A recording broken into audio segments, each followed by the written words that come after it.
ॐ नमो भगवते वासुदेवाय।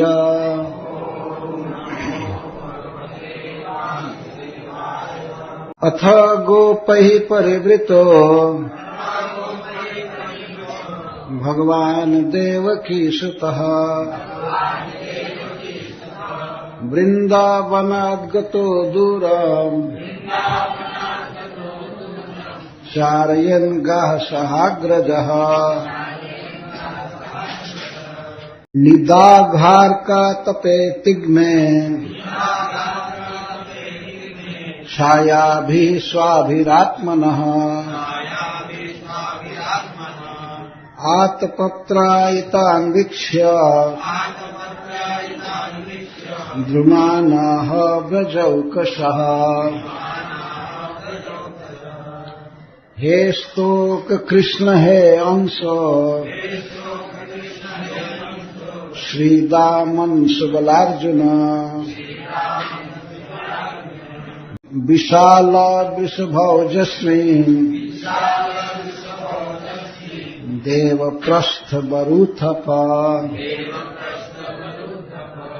पश्यतैतान् महाभागान् परार्थैकान्त जीवितान् वातवर्षा तपहिमान् सहन्तो वारयन्ति नः। अहो येषां वरं जन्म सर्वप्राणिपजीवनम् सुजनस्येव येषां वै विमुखा यान्ति नार्थिनः। पत्र पुष्प फलच्छाया मूल बलकल दारुभिः गंध निर्यास भस्मास्थि त्वक्मयि कामान् वितन्वते। एतावज्जन्म साफल्यम् देहिनामिह देहिषु प्राणैरर्थैर्धिया वाचा श्रेययाचरणं सदा। इति प्रबालस्तबक फलपुष्पदलोत्करैः तरूणां नम्रशाखानां मध्येन जमुनां गतः। गाः पाययित्वापः सुमृष्टाः शीतलाः शिवाः ततो नृप स्वयं गोपः कामं स्वादोपपूर्जलम् तस्या उपवने कामम् चारयन्तोऽप्यसन् नृप। कृष्ण रामौ उपागम्य क्षुधार्ता इदमब्रुवान्। श्रीपाद श्रीधर स्वामी लिखते हैं कि विप्र भारजाओं पर, ब्राह्मण की पत्नियों पर कृपा करने के लिए भगवान ने यज्ञ भूमि के निकट गए तो यहाँ पर उसके पहले वृक्षों की प्रशंसा कर रहे हैं।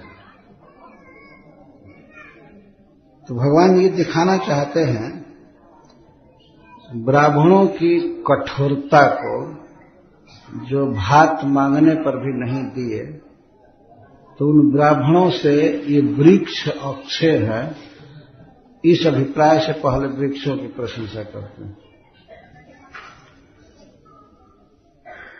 तो अपने सखाओं के साथ और श्री बलराम जी के साथ श्री भगवान वृंदावन में गाय चरा रहे हैं। तो एक दिन गाय चराते हुए बहुत दूर निकल गए, जहां से गायों को ले गए थे ब्रज से, कहने का आशय था ब्रज से गायों को लेकर के गए और वृंदावन में दूर तक चले गए। वास्तव में भगवान श्री कृष्ण वहां जाना चाहते थे जहां मथुरा के ब्राह्मण को लोग यज्ञ कर रहे थे। बहुत बड़ा यज्ञ था और उसमें वे लोग स्वयं ही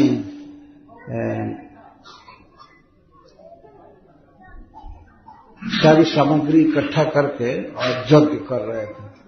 कोई ऐसा नहीं था कि उसमें कोई राजा करा रहा हो, कोई जजमान बहुत बड़ा करा रहा हो। ब्राह्मण स्वयं ही सारी सामग्री जुटा करके यज्ञ कर रहे थे।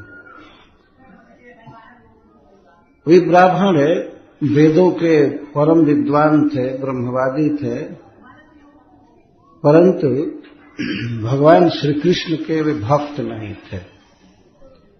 और इसके ठीक विपरीत उनकी पत्नियां भगवान कृष्ण का परम भक्त थी।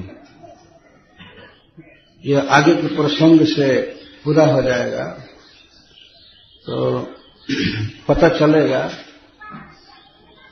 एक दिन गर्मी के महीने में भगवान जा रहे थे गाय चराते हुए, तो यज्ञवाट के यज्ञशाला के वे निकट चले गए। निकट मतलब थोड़ी ही दूर पर, जैसे यहां से जितना ये पर्वत है अथवा इससे और ज्यादा 1 किलोमीटर लगभग दूर भगवान आ गए थे। और यज्ञ मंडप बना था, बहुत बढ़िया पत्नीशाला भी बनी थी, स्त्रियों के रहने के लिए घर, हवन के लिए, ब्राह्मणों के लिए वो टेम्पररी घर बना था। यज्ञ करने के लिए जैसे बनता है टेंट, या सब टेंट तो नहीं था, ऐसा सब मूंज का बना हुआ घर था, यज्ञशाला, यज्ञ मंडप सब बहुत अच्छा है। वहां वे लोग रह रहे थे और यज्ञ कर रहे थे। तो भगवान उसके निकट गए। तो वहां निकट जाने के पहले वे जा रहे थे, रास्ते में तो बहुत घाम उगा हुआ था। तो घाम के ऊपर वृंदावन के वृक्ष सब तने हुए थे, वे घाम को रोक रहे थे। अब सबका अनुभव है कि गर्मी के महीने में किस तरह से वृक्षों की छाया में मनुष्य आराम करता है, वृक्ष के कितने उपकारी हैं। तो भगवान ने देखा कि ये जो वृक्ष हैं ये बितान की तरह, छत्र की तरह अपनी शाखाओं को फैलाए हुए हम लोगों की घाम से रक्षा कर रहे हैं, धूप से रक्षा कर रहे हैं।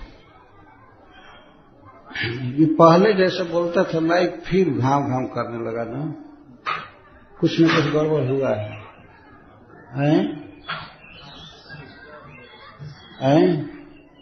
क्या हुआ सूरत? किस पॉइंट पर रखा गया है? ढंग से करना चाहिए ना। कौन माइक पे उठाता है, फिट करता है? एक बार फिट करके रख देना चाहिए। मशीन की गड़बड़ी नहीं है, निराकार मशीन की गड़बड़ी। कौन करेगा? किस वहां कोई पहुंच ही नहीं सकता है, ऐसे भीड़ मची है। ये माइक इसलिए लगाया गया है ना कि इससे लोग अच्छा सुने, साफ साफ सुने। ये हमको स्वयं ही डिस्टर्बेंस हो रहा है सुन करके। थोड़ा कम रहे ठीक है, माइक है, लेकिन आवाज बहुत घाव घाव कर ठीक नहीं है। तो श्री भगवान जमुना के किनारे चल रहे हैं और उनके भाई श्री बलराम जी हैं। श्री बलराम जी बिल्कुल साथ में हैं। गाय चराने में वो साथ में हैं, लेकिन जिस समय श्री कृष्ण वृक्षों का वर्णन कर रहे हैं उस समय लगता है कि श्री बलराम जी किसी न किसी कार्य से दूर हो गए थे, बाद में आ गए। अन्यथा श्री भगवान बलराम जी को भी संबोधित किए होते वृक्षों की महिमा बताने में। तो भगवान ने देखा कि ये वृक्ष धूप से हमारी रक्षा कर रहे हैं, सखाओं की रक्षा कर रहे हैं और गौओं की भी। तो वृक्षों के इस उपकार से भगवान बहुत प्रसन्न हुए और अपने मित्रों से वृक्षों की प्रशंसा कर रहे हैं।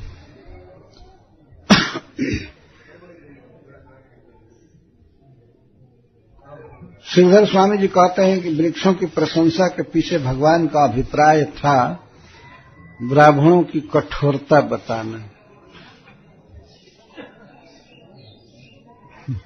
यह भी अभिप्राय था। तो अपने 10 सखाओं का नाम लेकर के उनके चित्तवृत्ति को एकाग्रीभूत करने के लिए संबोधन कर रहे हैं। हे स्तोक कृष्ण हे अंशो श्रीदामन सुबलार्जुन विशाल वृषभोजस्विन देव प्रस्थ बरूथफ। ये 10 भगवान के सखा हैं मुख्य, और भी बहुत से सखा हैं गाय चराने में, लेकिन 10 का नाम लेकर के भी बोल रहे हैं। हे स्तोक कृष्ण, हे अंशो, हे श्रीदामन, हे सुबल, हे अर्जुन, हे विशाल, हे वृषभ, हे ओजस्वी, हे देवप्रस्थ और हे बरूथप। इन सखाओं का नाम लेकर भगवान संबोधित किए और उनको कहते हैं पश्यत, देखो, एतान महाभागान, इन महान भाग्यवान वृक्षों को देखो। ये वृक्ष केवल दूसरे के हित के लिए जीवन धारण करते हैं। आप सब देख रहे हैं, अनुभव है बहुत वर्षों से कि इस दुनिया में जो पेड़ पौधों का जीवन है वो दूसरों के लिए जीवन है, अपने लिए नहीं। दूसरों के लिए, मनुष्यों का, पशुओं का, पक्षियों का हित करने के लिए, उन्हें जीने में सहायता करने के लिए वृक्षों का जीवन है। आज के युग में जो सबसे परोपकारी वस्तुएं हैं, जीव हैं, मनुष्य समाज में उनका बहुत बड़ा निरादर है और उनका बहुत बड़ा नाश किया जा रहा है। मनुष्य के जीवन में, मानव समाज में सुख लाने के लिए, मानव समाज को सुखी करने के लिए सबसे महत्वपूर्ण प्राणी इस संसार में 2 हैं, 2 प्रकार के प्राणी। एक तो पशु और दूसरे वृक्ष। मनुष्य को सुखी करने के लिए भगवान ने उपजीविका के रूप में इनका निर्माण किया है। दूसरों के लिए जीवन धारण करते हैं। पशुओं से दूध मिलता है, गाय से, भैंस से दूध मिलता है, घी बनता है, दही बनता है। मनुष्य के भोजन में जो सबसे उत्कृष्ट वस्तुएं हैं वो उन पशुओं से आती वे वस्तुएं। और इसके साथ ही साथ पशु एक बहुत स्वाभाविक शक्ति के रूप में है, ऊर्जा के रूप में। जैसे बैल के द्वारा खेती होती है, घोड़े सवारी आदि खींचते हैं, रथ खींचते हैं या तांगा खींचते हैं, और हाथी भी सवारी का काम करता है। इस तरह से अनेक पशु हैं जो मनुष्य के जीने में सहायता कर रहे हैं। भगवान ने इनका निर्माण इसके लिए किया है कि मनुष्य की मदद करें जीने में। और मनुष्य जी करके क्या करे? जी करके भगवान की भक्ति करे। मुख्य रूप से इसी के लिए भगवान ने मनुष्यों को का जीवन दिया है, मनुष्य शरीर दिया है कि सुखी रहें, सुख से रह करके मेरी भक्ति करें, दूसरे का उपकार करें। तो इन दो प्रकार के प्राणियों में, वृक्ष और पशुओं में, उसमें भी वृक्ष और अधिक उपकारी है। वृक्ष क्या क्या देते हैं भगवान आगे बताते हैं। पहले तो सब प्रकार की विपत्तियों से रक्षा करते हैं। बात वर्षा तप हिमान, वर्षा से, आंधी से, ठंडा से, और बात वर्षा आतप धूप से रक्षा करते हैं मनुष्यों की, ठंडा से रक्षा करते हैं। इन सब बातों के लिए व्याख्या की आवश्यकता नहीं है कि किस तरह से वृक्ष परार्थैकांत जीवित हैं, दूसरों के लिए ही जीवन धारण कर रहे हैं। हम लोग देखते हैं बाजार में या इधर उधर अनेक प्रकार के फल बिकते हैं, वे सारे फल वृक्षों से मिले हुए हैं। कि कोई भी फल हो, अमरूद या अनार, आम, सेब, केला या और भी जो ड्राई फ्रूट्स हैं, काजू, बादाम, किशमिश, ये सब वृक्षों से आते हैं, वृक्षों से, लताओं से आते हैं। मनुष्य के शरीर में चाहे वो कितना भी बड़ा आदमी हो, एक भी फल नहीं लगा है ना, कि इसमें से कोई अंगूर फल जाए और उसको कोई खाए। मनुष्य शरीर इतना अधम है कि यह मल मूत्र के अलावा और कुछ उत्पन्न किया ही नहीं और न करेगा। पर वृक्षों को देखिए, उनका फल मनुष्य खा रहे हैं, बेच रहे हैं। आज तक एक भी वृक्ष अपना फल नहीं खाया, और न तो उसका फल दूसरा कोई वृक्ष खाया। वृक्ष फल नहीं खाते हैं। परोपकाराय फलंत वृक्षा, वृक्ष परोपकार के लिए फल देते हैं। अपने परिवार के बच्चों को, बड़े बड़े छोटे छोटे पौधों को भी नहीं दिए होंगे कभी, है ना। वृक्ष फलते हैं, वृक्षों के लिए नहीं। वृक्षों के फल को कौन खाते हैं? मनुष्य खाते हैं, पशु खाते हैं, पक्षी खाते हैं, दूसरों के लिए फलते हैं। एक श्लोक में कहा गया है कि नदियों में जो जल बहता है वो नदी के लिए नहीं, नदी जल नहीं पीती है, पीते हैं पशु, पक्षी, मनुष्य सब। जहां से उद्गम होता है और जहां पर वो समुद्र से मिलती है या दूसरी बड़ी नदी में मिलती है, तो दोनों तट पर अनेक प्राणी उस जल को पीते हैं, नहाते हैं, वस्त्र धोते हैं, उस पानी को लेकर के नहर बना करके और खेतों की सिंचाई करते हैं। इस तरह से नदी का जल नदी के लिए नहीं है, दूसरों के लिए है। और वृक्ष में जो फल लगता है वो वृक्षों के लिए नहीं, दूसरे के उपकार के लिए।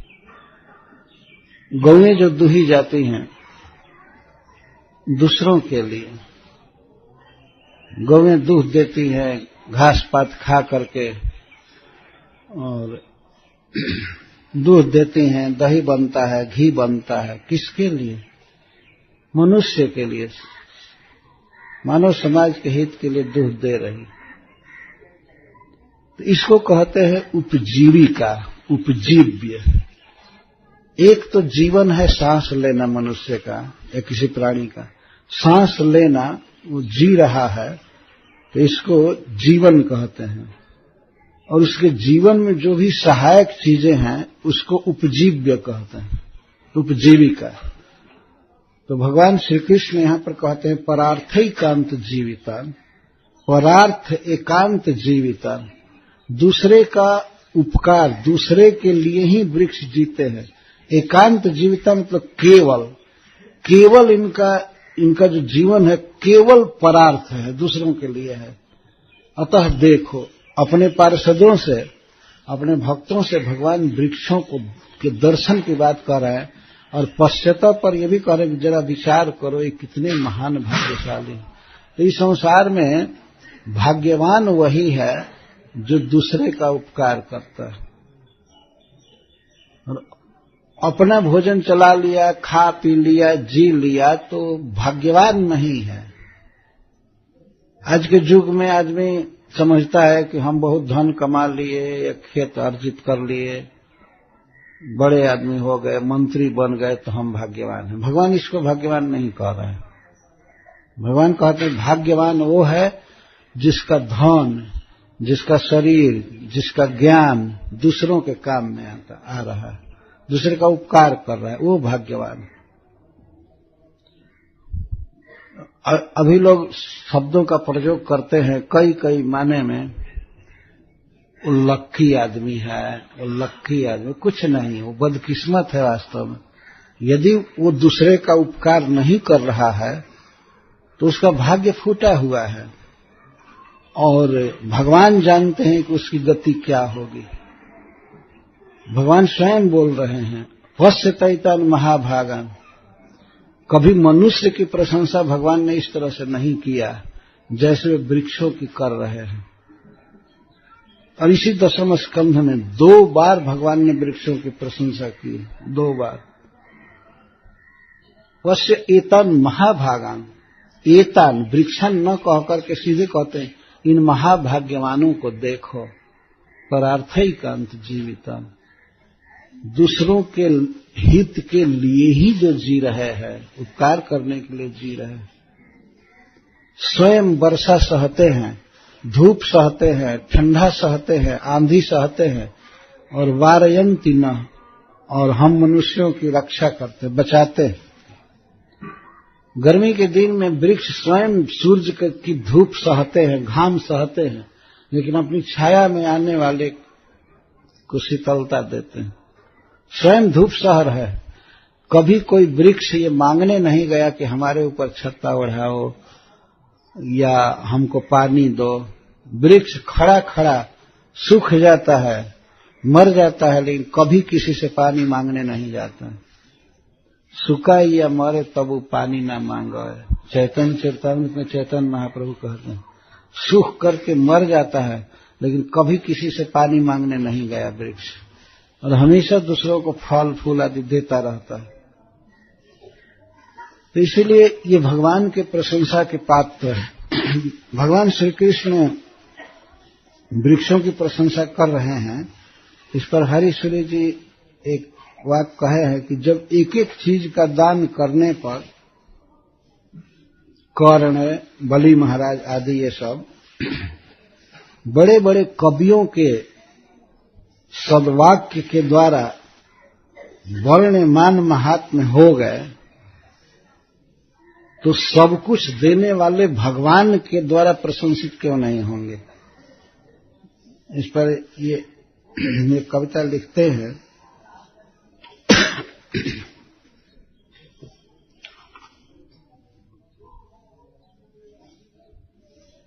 इस संसार में कौन सबसे बड़े दानी हुए, दूसरों का हित करने वाले, उनका लिस्ट प्रस्तुत कर रहे हैं। कर्णश्चर्म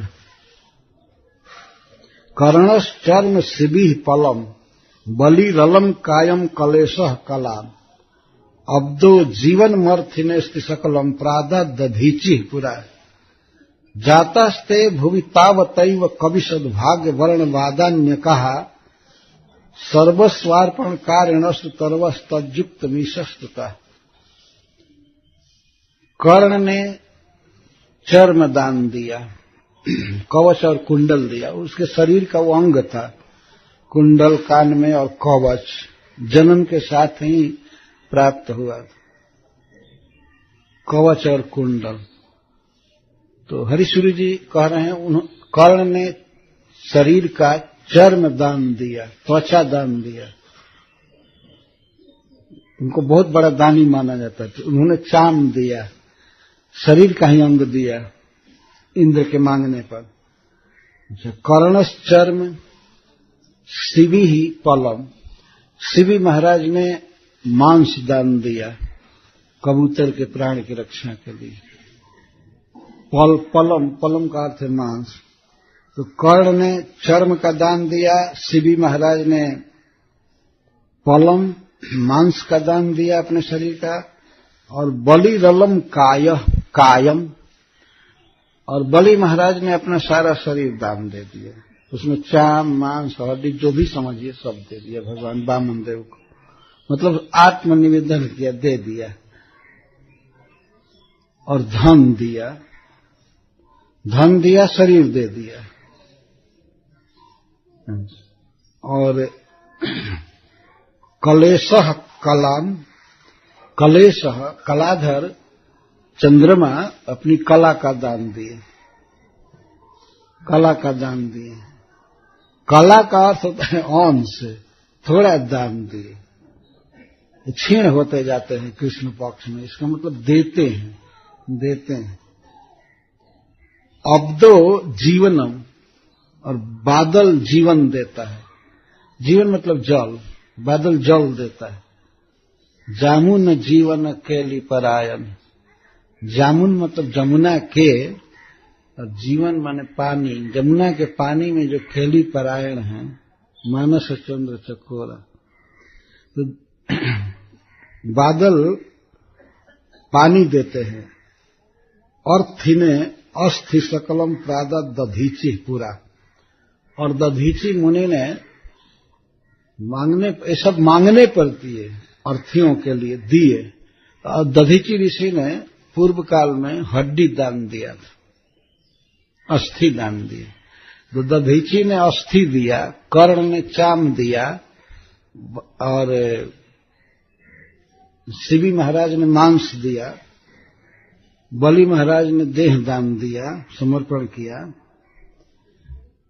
केवल एक एक चीज देने से जातास्ते भुवि तावतैव, इतने से ही पृथ्वी पर ब्रह्मांड में वे कविशद वाग वर्ण वादान में कहा, बड़े बड़े सदकवियों के वाणी के ये विषय बने, और उन्होंने भूरी भूरी प्रशंसा किया है इन दाताओं की।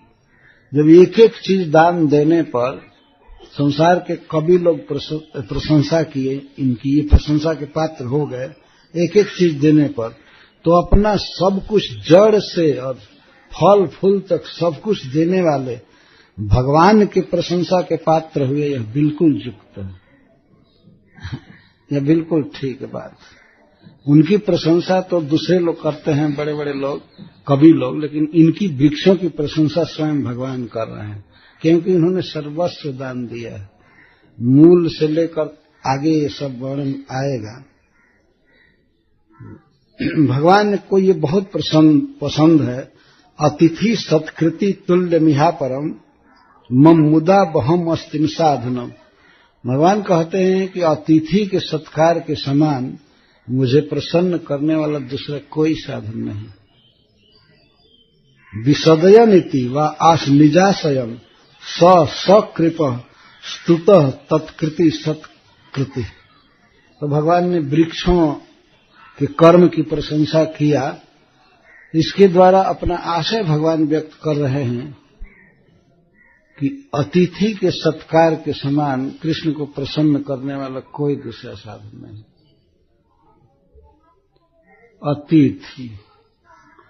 अतिथि मतलब जिसके आने का समय पता नहीं है, बेचारा रास्ता चलते हुए भूखा प्यासा आ गया है, और जो डेट डाल करके आते हैं वो अभ्यागत कहे जाते हैं, अतिथि नहीं। अतिथि तिथि नहीं, तिथि जिसके आने का कुछ पता नहीं है, ये रास्ता चलता हुआ भूख प्यास से व्याकुल होकर आ गया पानी के लिए, या कहीं छाया में विश्राम करने के लिए, भोजन के लिए, तो उसको भोजन देना, उस थके मांदे व्यक्ति को, ये भगवान को बहुत प्रिय है। वृक्षों को पता नहीं होता है कि ये तरह आ रहा है, ऐसे आ रहा है, वो सबको देते रहते हैं। एक कवि ने, हिंदी के एक कवि ने तो यहां तक लिखा है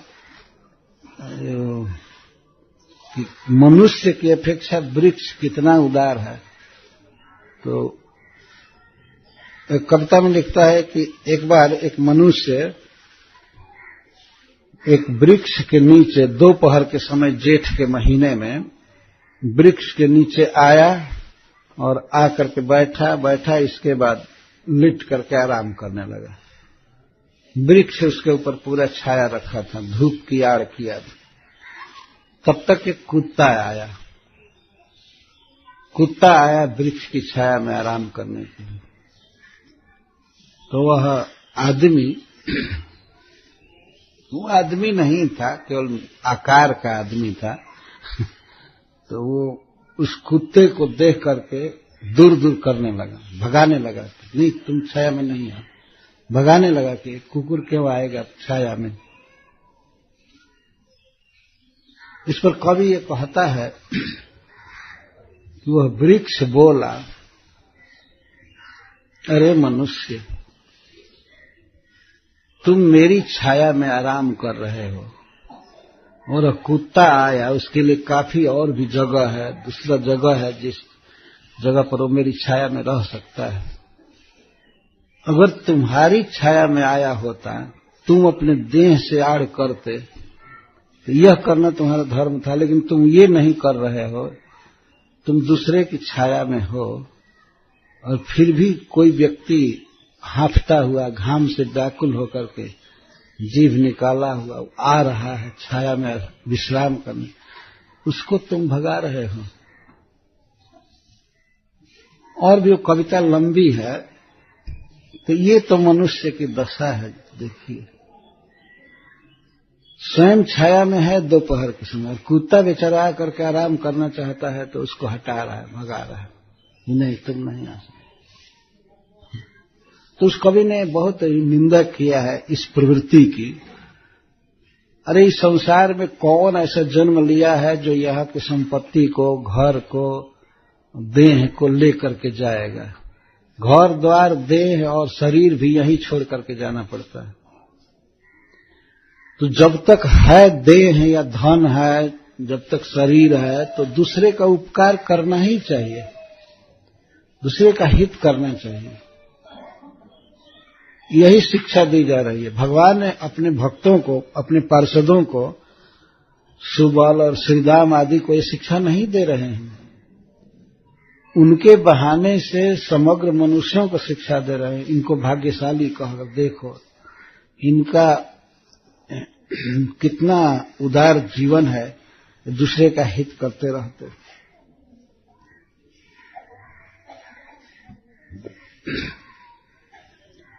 वरम, इसके बाद श्री भगवान कहते हैं कि अहो एषम वरम जन्म, अहो आश्चर्यम, अहो विस्मय हर्षेवा। अहो का अर्थ है या तो भगवान खुशी में या आश्चर्य में बोल रहे हैं। अहो एषाम द्रुमाणाम सर्व प्राणी उपजीवनम जन्म वरम। सभी प्राणियों का हित करने वाला, उपकार करने वाला इनका जो जन्म है, वृक्ष जन्म, यह वरम श्रेष्ठ है। मनुष्य जन्मनः अपि वरम, मनुष्य जन्म से भी इनका जन्म श्रेष्ठ है, इन वृक्षों का जन्म श्रेष्ठ। भगवान तो मनुष्य समाज में प्रकट हुए हैं, अवतार लिए हैं, और मनुष्य शरीर की बड़ी महिमा है। परंतु मनुष्य शरीर में यदि कोई व्यक्ति दूसरे का उपकार नहीं करता है, भगवान की भक्ति नहीं करता है, तो इस शरीर की कोई प्रशंसा नहीं है। इस मनुष्य शरीर की अपेक्षा तो इनका जन्म श्रेष्ठ है। अहो एषाम वरम जन्म, अहो एषाम जन्म वरम, वरम श्रेष्ठम। इन वृक्षों का जन्म सार्थक है, धन्य है इनका शरीर, मनुष्य शरीर से भी श्रेष्ठ, मनुष्य शरीर से श्रेष्ठ। क्योंकि सर्व प्राणी उपजीवनम, इन वृक्षों का जो जीवन है, सर्व प्राणी उपजीवनम, समस्त प्राणियों के जीवन में सहायता करने के लिए, समस्त प्राणियों का उपजीवन स्वरूप इनका जीवन है। वरम जन्म सुजनस्य इव अर्थिनः जैसन विमुखा न यान्ति। तो जब भगवान ने यह कह दिया कि मनुष्य जन्म से श्रेष्ठ है, तो इस पर पूछा जा सकता है, अगर मनुष्य कोई ऐसा उपकारी हो तो ठीक है। तो भगवान कहते हैं कि मनुष्य में मान लीजिए कोई सुजन है, सुजन का अर्थ है सुष्टु सुंदर जीवन वाला, अर्थात संत है, कृपालु है, महात्मा है। तो उसके पास कोई याचक जाता है, कोई उदार व्यक्ति के पास, तो वो विमुख नहीं जाता है, लौटता नहीं है। विमुखा न यान्ति। किसी दाता के सामने, उदार व्यक्ति के सामने कोई अर्थी जाता है, कोई याचक जाता है, ये बहुवचन में भगवान बोल रहे हैं, जो याचक जाते हैं तो विमुखा न यान्ति, किंतु कुछ न कुछ प्राप्त करके जाते हैं। इस संसार में भगवान ने उदाहरण दिया एक कम से कम मनुष्य समाज में रखा, जो सुजन है वे वृक्ष की तरह हैं, वे देते हैं। उनसे कोई भी याचक खाली हाथ नहीं जाता, जिसे विमुखा न जानते, वही प्रसिद्ध हो। लेकिन श्री भगवान बोल रहे हैं तो कह रहे हैं कि सुजन व्यक्ति के पास भी जब कोई अर्थी आता है, याचक आता है, तब वो देते हैं, वो देता है सुजन आदमी। लेकिन ये वृक्ष बिना मांगे ही दे देते हैं। छाया के लिए कोई याचना नहीं करता है, गया छाया मिला, फूल आदि गिरे रहते हैं, व्यक्ति ले लेता है, ये दे देता है बिना मांगे भी। फिर भी एक सादृश्य दिखा रहे, सुजनस्य इव कृपालो अर्थिन इव अर्थिन जैसा जेभ्यो विमुखा न यान्ति इति प्रसिद्धम।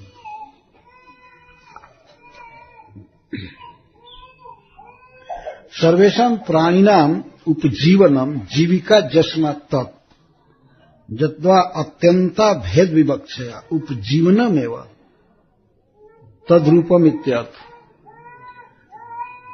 इनका जो जीवन है दूसरे की जीविका का साधन है अथवा साक्षात जीवन ही है। अत्यंत अभेद विवक्षा से कह रहे हैं, जैसा विमुखा न यान्ति, वही ये प्रसिद्धि के लिए है। इस संसार में कुछ दयालु पुरुष हैं जिनके जीवन में ये व्रत ही रहता है कि हमें दूसरे का उपकार करना है, जो भी हमारे पास है उसे उपकार करना है, उपकार करना है, उपकार करना है। तो जैसे सुजन व्यक्ति के पास, सज्जन के पास जाकर कोई खाली हाथ नहीं लौटता है, उस तरह से इन वृक्षों से कोई व्यक्ति बिना कुछ पाए नहीं जाता है, निराश नहीं लौटता।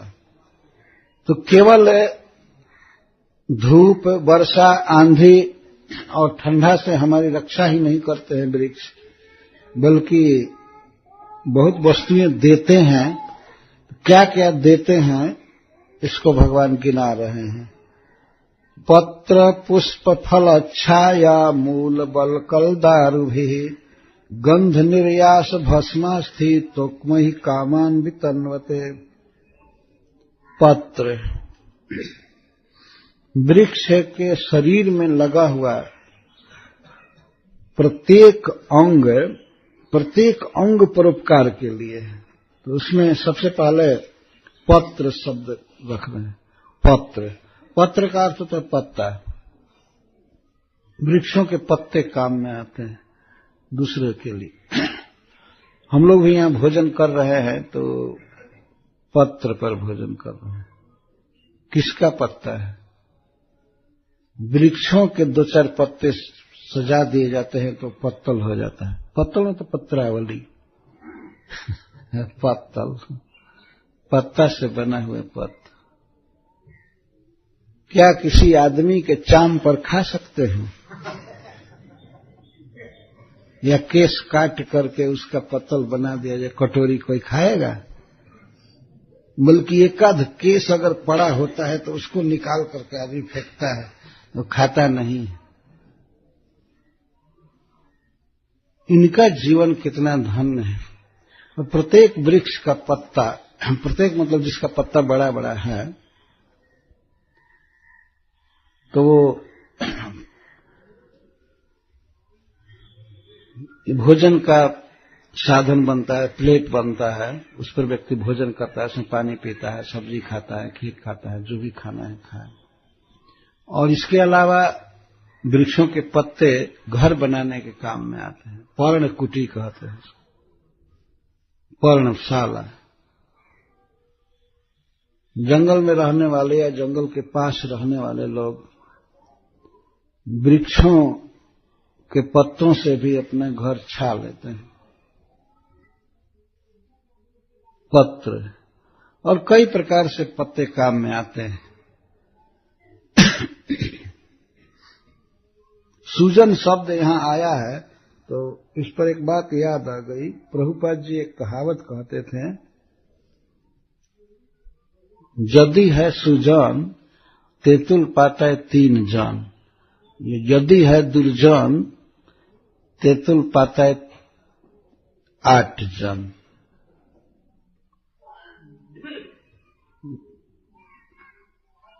नहीं, 9 जन का।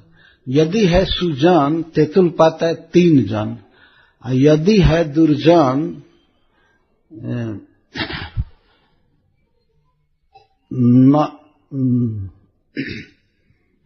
9 पाता है 8 जन।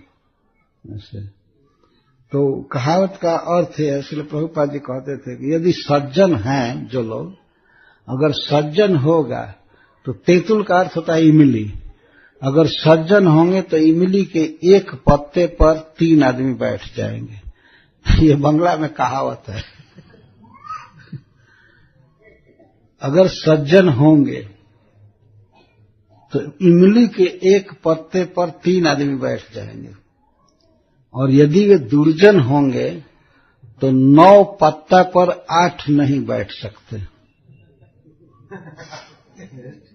9 पत्ता रहेगा लेकिन उस पर 8 नहीं बैठ सकते। तो इसका मतलब ये है कि एक बार 3 सज्जन गए कहीं, उनको बैठने के लिए कहीं कुछ नहीं मिला, इमली का पत्ता मिला, तो तीनों बैठ गए एक पर। और दुर्जन जब गए तो उनको 9 पत्ता मिला। तो लगभग एक एक पत्ता सबके लिए हो जाता, लेकिन एक व्यक्ति को 2 पत्ता मिल गया। 8 आदमी थे, 8 दुर्जन थे, तो 8 दुर्जन को 9 पत्ता दिया गया। तो उसमें से हुआ क्या कि 1-2 पत्ता पर बैठ गया। इस कारण से और भी 7 ने आंदोलन कर दिया कि इसको 2 क्यों मिला हुआ है, इसको 2 क्यों मिला हुआ है, हमारे लिए पर्याप्त नहीं। वो झगड़ा करने में रह गए, बैठ नहीं पाए। और 3 आदमी को 1 पत्ता दिया गया, वो लोग बैठ गए आराम से। ये आप अपने कल्पना में सोचें कैसे बैठ गए। इमली का पत्ता इतना छोटा होता है, उस पर कैसे इतने लोग बैठ गए।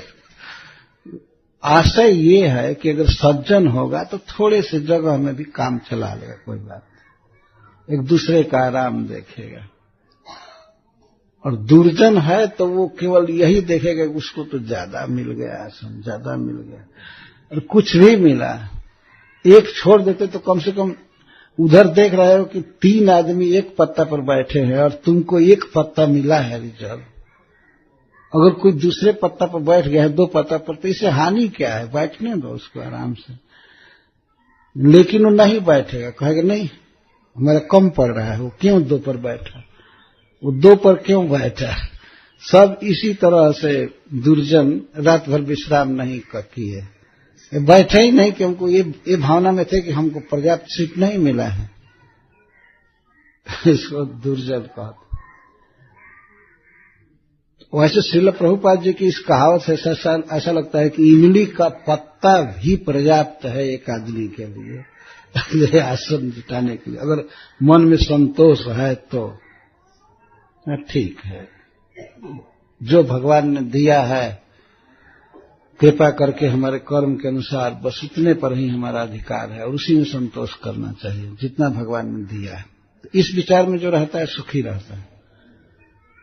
यहाँ पर श्री भगवान वृक्षों के द्वारा मिलने वाली वस्तुओं के विषय में बोल रहे हैं। पहला कहते हैं पत्र, पुष्प और पुष्प।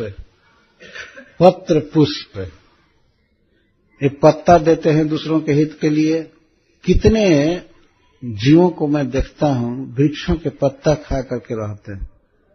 हमने वृंदावन में देखा, हम जहां रहते हैं वहां पर एक पीपल का वृक्ष है। शाम के समय बानर आ करके पीपल का पत्ता खाते रहते हैं,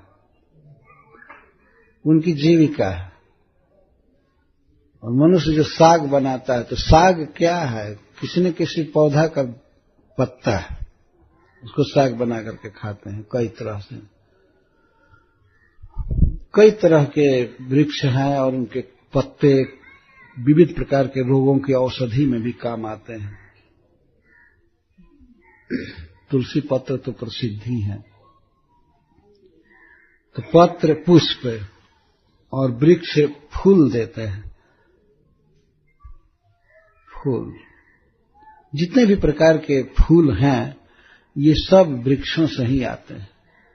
फूल दे रहे हैं, कितना सुंदर कृति है उनकी, जो भगवान की पूजा में भी काम आता है। फूल फूल देते हैं। सारे संसार में फूल है, सब जगह है। देवलोक में फूल है, वहां के फूल तो विशेष आकार के और विशेष गुण के होते हैं। उनमें सुगंध आदि बहुत अधिक होता है और आकार भी बहुत बड़ा, बहुत सुकुमार होता है। इस संसार में भी, इस पृथ्वी पर भी बहुत प्रकार के फूल हैं, तो ये सब वृक्ष देते हैं। फल, और फल विविध प्रकार से फल देते हैं, पुष्प देते हैं, पत्र देते हैं। छाया, छाया धूप से रक्षा करते हैं, ठंडा से रक्षा करते हैं, वर्षा से भी रक्षा करते हैं कुछ काल के लिए वृक्ष। छाया, कितने तो साधु महात्मा वृक्षों के नीचे ही रहते हैं। और पहले के जो राजर्षि होते थे या कोई ब्रह्मर्षि या कोई भी व्यक्ति जो भगवान को पाने के लिए, भगवान को खोजने के लिए जंगल में जाता था, तो घर से कोई सुविधा लेकर नहीं जाता था। जाकर के पहाड़ में, जंगल में वृक्ष के नीचे रहता था। जैसे रूप गोस्वामी, सनातन गोस्वामी पाद आदि, ये सब वृंदावन में वृक्षों के नीचे रहते थे, छाया में रहते थे। दोपहर को धूप में या आधी रात को ठंडा में वृक्ष की छाया में बहुत से जीव गुजारा करते हैं। मूल, वृक्षों का मूल काम में आता है। श्रीपाद वल्लभाचार्य जी कहते हैं कि यह मूल का अर्थ है बरगद आदि की जो जटा होती है उसको मूल कहा गया है, ऊपर से जो जड़ निकलती है। अन्यथा इस मूल को अगर ले लिया जाए पूरा, तो वृक्ष का आधार ही खत्म हो जाता है। पर फिर भी कुछ वृक्ष ऐसे हैं जिनका मूल काम में लिया जाता है। किसी का भोजन भी करते हैं, किसी की औषधि बनाते हैं, किसी की रस्सी बनाते हैं। वृक्ष का मूल निकाल करके उससे इस तरह से मूल दे देते हैं। बलकल, बलकल का अर्थ है बुकला, उनका चाम। दारू भी, और दारू का अर्थ है लकड़ी। यहां लकड़ी से तात्पर्य है ईंधन के लिए लकड़ी। दारू का एक अर्थ है यहां ईंधन के लिए लकड़ी। और गंध है, गंध विविध प्रकार की सुवास निकाली जाती है, सुगंध बनाया जाता है वृक्षों से। गंध, निर्यास, निर्यास का अर्थ है घन रस। जो वृक्ष का रस घना हो जाता है, लासा जिसको कहते हैं, लासा, निर्यास देते हैं। वृक्ष का एक प्रकार से वो खून है, लाशा। कोई काट देता है पापी आदमी और वृक्ष से वो रस निकलता है, वही जम जाता है, उसको घन रस कहते हैं। फिर भी इस दशा में वृक्षों का उपकार देखे, दूसरों के लिए वे देते। और एक बार मैं इधर अधौरा की तरफ पहाड़ में गया था प्रचार करने, तो देखा कि महुआ के पेड़ पर जहां तहां लोग कुल्हाड़ी मारे हुए। तो वो तो देखा ही था। एक ताजा देखा कि एक व्यक्ति कुल्हाड़ी मारा है, हमारे सामने नहीं, लेकिन तो मैं पूछ दिया कि ऐसे क्यों पाप करते हैं? ये वृक्ष बेचारे जी रहे हैं, तो इन पर बिना मतलब कि इन पर कुल्हाड़ी क्यों मार रहे हैं? तो एक भक्त बताया कि वो अपने टांगी को कुल्हाड़ी के धार को तीखा करने के लिए, फड़काने के लिए। तो मैं कहा बाप रे बाप, क्या किसी आदमी के देह पर इस तरह से कोई टांगी मारे, कुल्हाड़ी मारे, वो सह लेगा? कोई दूसरा व्यक्ति आवे और वो जो कुल्हाड़ी मारा है महुआ के पेड़ पर, और उसके देह पर कोई कहे कि मैं अपने कुल्हाड़ी को फरगाना चाहता हूं, और उसको मारे, तब कैसा लगेगा? और वहीं पर भक्त लोग झोला टांगे थे, और किसी पेड़ के सूखे शाखा में टांगे थे, पेड़ में झोला तो टांग दिए, और वृक्ष से बेचारा चारों तरफ से झोला टांगा है। क्या कोई ऐसा आदमी है जो खड़ा हो जाए और कह दिया जाए कि तुम सारा झोला टांगे रहो? थोड़े देर के लिए कोई कुली टांगता है तो कितना पैसा लेता है, और ये वृक्ष बस झुला दो। कोई आए ना समझ मूर्ख आदमी, बस कुल्हाड़ी मारो। वृक्ष हमारे लिए जीवन धारण करते हैं, लेकिन हमारा अधिकार ये नहीं है कि हम जीवित वृक्ष को काटें। अगर ऐसा कोई करता है तो भगवान के निगाह में वो बहुत बड़ा दोषी बनता है, कसूरवार है वास्तव में, उसे दंड मिलेगा। ऐसे नहीं है भगवान हल्के कि अभी आकर के दंड दें, ये करें, लेकिन उनके एजेंट जमराज जी सारी पूरी कर देंगे प्रक्रिया। एक एक चीज का ब्यौरा लिया था। तुमने क्यों पेड़ काटा, क्यों काटा, तुमने क्या लगाया था उसको, क्या पानी दिया था? आजकल के लोगों में फैशन है, हमारी जीविका कैसे चलेगी, ये कैसे चलेगी, बस कहीं भी पेड़ को काट। पेड़ तो सहज ही उपकार के लिए है, लेकिन सूख जाने के बाद उसे लेना चाहिए। अपनी स्वाभाविक मृत्यु से मर गया, सूख गया, तो उसको लिया जा सकता है।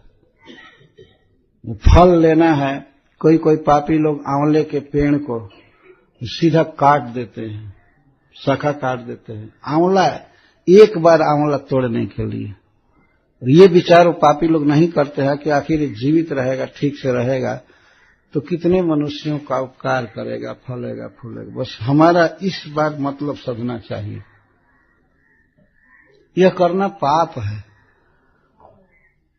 हमें वृक्षों से लेना चाहिए, वस्तुएं लेने के लिए ही हैं, लेकिन उनको हानि करके नहीं लेना चाहिए।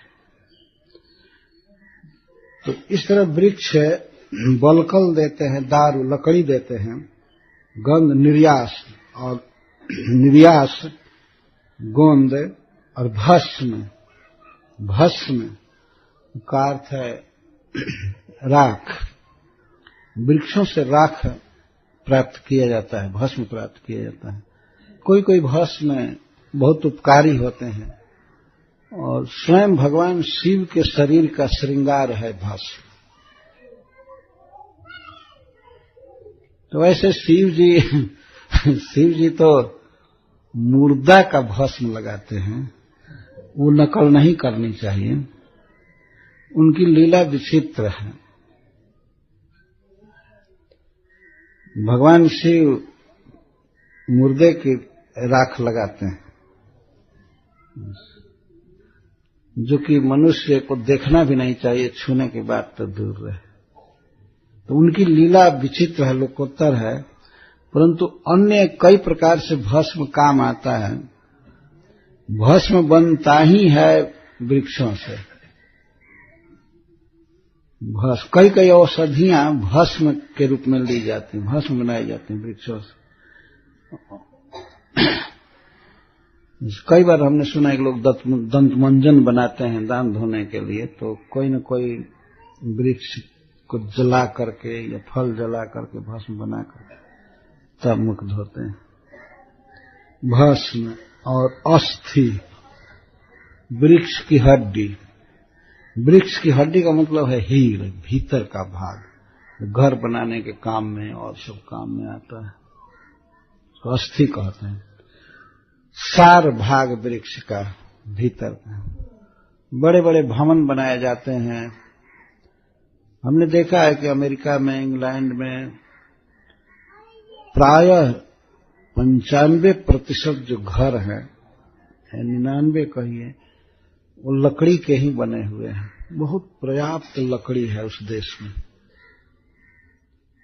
इंग्लैंड में मैं सुना, एक व्यक्ति कह रहा था कि अगर कोई किसी वृक्ष को काट दिया, उसकी शाखा भी अगर काट दिया बिना परमिशन के सरकार के, तो 10,000 पाउंड जुर्माना होता है उसको, 8 लाख रुपया।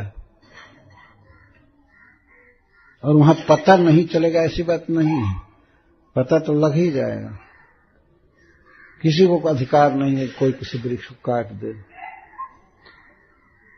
और इधर लोगों को कोई शिक्षा नहीं है, वृक्षों के महत्व को समझ नहीं रहे हैं। कहीं वृक्ष काट देना, कुछ भी कर देना है, कर देना। शास्त्र बताता है कि वृक्ष लगाने के समान उपकार और कुछ नहीं है। अगर कोई व्यक्ति वृक्ष लगाया है अपने जीवन में, 10, 5, 20 वृक्ष लगाया है, तो वह और बिना कोई कार्य किए निश्चित स्वर्ग जाएगा। क्योंकि जब तक वो वृक्ष जीवित रहेगा, तब तक कितने पशु पक्षी मनुष्य का उपकार होता रहेगा। वो व्यक्ति वृक्ष लगा करके तो चला गया, जीव देह क्षणिक है, चला गया, लेकिन उसने जो उपकार किया, वृक्ष लगा दिया, उस उपकार के कारण उसे स्वर्ग मिलता है। ये कुआं खोदवा दिया, तालाब बनवा दिया, तो कितने लोग पानी पीते हैं, नहाते हैं। उसके मरने के बाद भी उसकी कीर्ति अमर रहती है, और यह उपकार का काम है, पुण्य कर्म है। मनुष्य को चाहिए कि वो पुण्य कर्म करे, और कम से कम इन कार्यों को कोई नहीं कर सका तो दूसरे के द्वारा रोपित या भगवान के द्वारा दिए हुए वृक्षों की हानि न करे, उनको जीने दे, वो दूसरों के लिए जी रहे। इन सब वस्तुओं के द्वारा, और तोक्मयी, तोक्म का अर्थ है कोमल कोमल पत्ता, अंकुर, इन सब के द्वारा वृक्ष दूसरों का उपकार करते हैं, अंकुर देते हैं। भस्म का एक अर्थ कोयला भी है। एक टीकाकार करते हैं, यह तोक्म का अर्थ कोयला किया गया। लकड़ी जब सूख जाती है, उसको जलाइए, तो जला करके थोड़े देर में ही उसे बुझाइए पानी डाल करके, तो वह फिर कोयले के रूप में हो जाती है लकड़ी। परंतु पापी लोग तो बहुत अधिक हरे वृक्षों को काट काट करके और फिर कोयला बना बना कर बिजनेस करते हैं। बिजनेस तो कर रहे हैं पापी लोग, पैसा कमा रहे हैं, लेकिन जमराज जी सब पूरा कर देंगे। जब आग में भूंज भूंज करके और पानी डाल डाल करके लाखों बार उनको भूंजा जाएगा, मरेंगे नहीं, तो ये कोयला बनाना सब निकल जाएगा। और जमराज के दूतों के विषय में भागवत में कहा गया है कि वे ऐसी गाली देते हैं और मारते हैं, क्या कहा जाए, उनकी तर्जना को सुन करके भागवत में लिखा गया है कि जब जमराज के दूत, मतलब जमराज जी की पुलिस जब डांटते हैं, गाली देते हैं, उसी समय शौच पेशाब निकल जाता है। ये भागवत में लिखा हुआ है। जब ही डांटते हैं तो ये तो यहाँ की जो पुलिस है ये क्या गाली देते हैं, इनसे सैकड़ों गुना ज्यादा भयानक गाली और मारपीट वे करते हैं जमराज के दूत, क्योंकि वहां पर कोई सुनवाई नहीं। ये नहीं कि कोई 2 रुपया दे दिया पुलिस को बस छोड़ दिया, ऐसा नहीं है, ऐसा नहीं हो सकता। वहां रिश्वत चलता ही नहीं है। श्रीमद् भागवतम में एक अध्याय में इसी का वर्णन है, कौन पाप करने के कारण किस पापी को किस नरक में भेजा जाता है और जमराज के दूत किस तरह से दुर्दशा पूर्वक ले जाते हैं। नहीं चला जाता है बालू के रास्ते पर, दवानल लगा रहता है दोनों तरफ, सूर्य की 100 गुना किरण सिर पर पड़ती है और खाने को कुछ नहीं देते हैं, भूख की ज्वाला और सूर्य की धूप, और उसमें चला नहीं जाता। और भी बालू का, तप्त बालुका का पथ होता है, चलने के लिए कहते हैं। जमलोक में पहुंचने से पहले चलाते हैं, और जब नहीं चलता है तो घोड़ा को मारने के लिए जो कोड़ा होता है उससे मारते हैं जमराज के दूत। चलो चलो, और बूट लगाए रहते हैं वो लोग, बहुत अच्छा बूट, उससे मारते हैं पापियों को, ले जाते। मनुष्य समझता है कि ये सब ऐसे ही कथाएं हैं, ये सब नहीं होने वाला है, लेकिन वो तो ये देह छूटने के बाद वो दूसरी गति होती है, उस समय सामने वो स्थिति आती है। बिल्कुल सत्य है। सुखदेव गोस्वामी गंगा जी के तट पर महाराज परीक्षित से सब झूठ सुनाने के लिए नहीं बैठे थे। इतना जोड़ जाड़ करके सुना दें कि आदमी डर करके अच्छा काम करे, ऐसी बात नहीं है। डरे या न डरे, जो काम करेगा उसका फल तो नरक में भोगना ही पड़ेगा। जब महाराज परीक्षित ने प्रश्न किया कि अधुनेह महाभाग जथैव नरका नरः नानोग्र जात नान्य तन्मे व्याख्या तुमर्हति, जब नरक वर्णन सुने महाराज परीक्षित तो दूसरे के प्रति दया आ गई कि लोग पाप करते ही रहते हैं, इतना दुख भोगेंगे, क्या कोई उपाय है कि नरक से बचा जा सकता है? तो सुखदेव गोस्वामी कहते हैं, शुरू में प्रथम श्लोक के उत्तर में कहते हैं कि यदि कोई पापी व्यक्ति अपने पापों का प्रायश्चित इसी जन्म में और तुरंत नहीं कर लिया तो वह निश्चित ही नरक में जाकर के नरकी यंत्रणाओं को भोगता है। पहले ये कहते हैं उपाय है, क्या उपाय है, क्या उपाय है? उपाय अंत में बताते हैं कि पाप करना छोड़ करके जो भी भूल चूक हुई उसके लिए भगवान को प्रणाम करे, भगवान का नाम ले तो माफ हो जाता है। लेकिन माफ होना चाहिए ना, वो प्रायश्चित होना चाहिए। हरे कृष्णा कृष्णा कृष्णा हरे हरे, हरे राम राम। उसमें सुखदेव गोस्वामी ने बताया है कि सबसे बढ़ करके पापों का प्रायश्चित है भगवान का नाम लेना। तो अजामिल नाम का एक ब्राह्मण जो बहुत बड़ा पाप किया था, लेकिन मरते समय अपने पुत्र का नाम बोला नारायण, तो उसी से वो सभी पापों से मुक्त हो गया, नरक नहीं गया। जमराज के 3 दूत आकर के अरेस्ट कर चुके थे, से गले में रस्सी बांध दिए थे, खींच रहे थे नरक की ओर, लेकिन उस दशा में उसने नारायण नाम का उच्चारण किया तो भगवान के 4 दूत आकर के डांट दिए, जमराज के दूतों को भगा दिए और उसको नरक नहीं जाने दिए। तो सुखदेव गोस्वामी सबसे बड़े अथॉरिटी है, अधिकारी हैं शास्त्रों के, तो बताया कि भगवान का नाम लेने से सब ठीक हो जाता है। पर ये तो करना चाहिए ना, और पाप नहीं करना, रोक देना, जितना हुआ सो हुआ, इस गलती को स्वीकार करना और भगवान का नाम लेना, तो व्यक्ति नरक में नहीं जाएगा। अन्यथा यदि भक्ति नहीं करता है व्यक्ति, भगवान का नाम नहीं लेता है, तो अपने कर्मों को तो भोगना ही पड़ेगा। कौन माफ कर पाएगा? भगवान ही कर्म के अध्यक्ष हैं, देखते। तो वृक्षों को सताना नहीं चाहिए। इस तरह से वृक्ष अपने शरीर के सभी अंगों को दे देते हैं। पत्र पुष्प फलक छाया मूल बलकल दारु भी गंध निर्यास भस्मास्ति तोकमय कामान वितन्वते। कामान मनुष्य जीवन की आवश्यकताओं को पूरा करते हैं।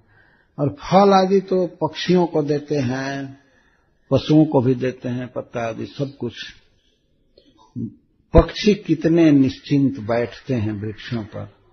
अगर बरगद का वृक्ष है या पीपल है, पाकड़ है, तो हजारों पक्षी आकर के खाते रहते हैं, गाते रहते हैं, उसके फल को खाते रहते हैं। जो व्यक्ति इन वृक्षों को लगाया है, तो आप देखिए कई वर्ष तक पक्षी फल को खाते रहेंगे, तो उस पुण्य के प्रताप से वो व्यक्ति निश्चित स्वर्ग में निवास करेगा। ये शास्त्र के जो वाक्य हैं, इसी कारण से परम सत्य हैं वास्तव में। निराधार नहीं कहते हैं कि भाई यह व्यक्ति स्वर्ग जाएगा, यह व्यक्ति वैकुंठ जाएगा, ये होगा, ये होगा। तो स्वयं वैकुंठ नायक श्री भगवान वृक्षों की प्रशंसा कर रहे हैं। और आगे वे कहते हैं, एतावत् जन्म साफल्यम देहिनामिह देहिषु प्राणैः अर्थैर् धिया वाचा श्रेय आचरणम सदा। देहिषु विविध देहधारियों में, विविध प्राणियों में जिस प्राणी का, जिस देही का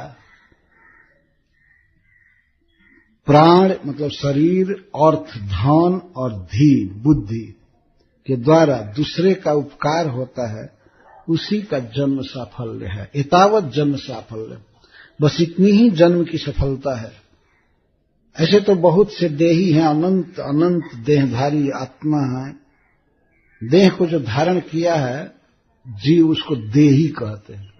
देहिषु देहिनाम देहिषु, देहधारियों में जिस देहधारी के द्वारा प्राण से, अर्थ से और बुद्धि से और वाचा वाणी से दूसरे का श्रेय आचरण, दूसरे का उपकार सदा होता रहता है, उसी का जन्म सार्थक है। एतावत् जन्म साफल्यम, जन्म की सफलता इतनी ही है।